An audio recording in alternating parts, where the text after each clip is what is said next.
दोस्तों, यह बात है 1915 की, जब अंग्रेजों ने अरबियों और फ्रांसीसियों को साथ मिलाकर ओटोमन एम्पायर के विरुद्ध जंग छेड़ देते हैं और इस जंग में यहूदी भी अंग्रेजों का साथ देते हैं, जिसके बाद ओटोमन एम्पायर यह जंग हार जाता है और प्रथम विश्व युद्ध के समाप्ति के बाद जीते हुए मिडिल ईस्ट के एरिया को अंग्रेजों और फ्रेंचों ने आपस में आधा आधा बांट लिया, जिसमें फिलिस्तीन का एरिया अंग्रेजों के हिस्से में आया।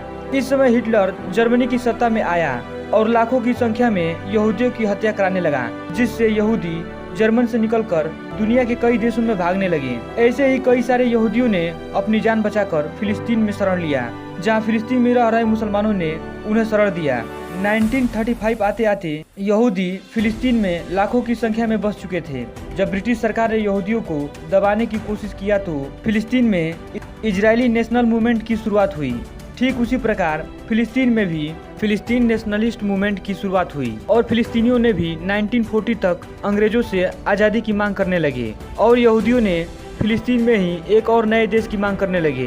1948 तक अंग्रेजों ने भी इनके झगड़े से तंग आकर अपना हाथ जोड़ लेते हैं और फिलिस्तीन छोड़कर भाग जाते हैं। अब इनके देशों का फैसला यूनाइटेड नेशन करता है। 1914 में ही यूनाइटेड नेशन अपना प्लान रिलीज करता है, जिसमें देश का 45% हिस्सा अरब देशों की ओर और 55% हिस्सा ज्यूज को दे दिया जाता है।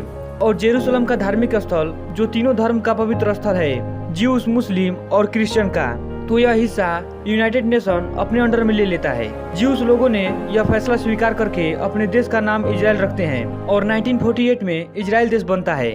पर अरब देशों में इस बात से बड़ी नाराजगी थी, क्योंकि उनके ही जमीन पर उनकी मर्जी के खिलाफ उनकी जमीन किसी और को दे दिया गया। अरबियों ने इजराइलियों के खिलाफ 1948 में ही जंग छेड़ देते हैं। इजरायलियों ने जी जान लगाकर इस युद्ध को जीत लिया और वे और भी ताकतवर हो गए और अरबों के कुछ हिस्सों पर भी कब्जा कर लिया। इस प्रकार इजराइल पूरी फिलिस्तीन में फैलता गया और फिलिस्तीन के मूल निवासियों को अल्पसंख्यक कर दिया।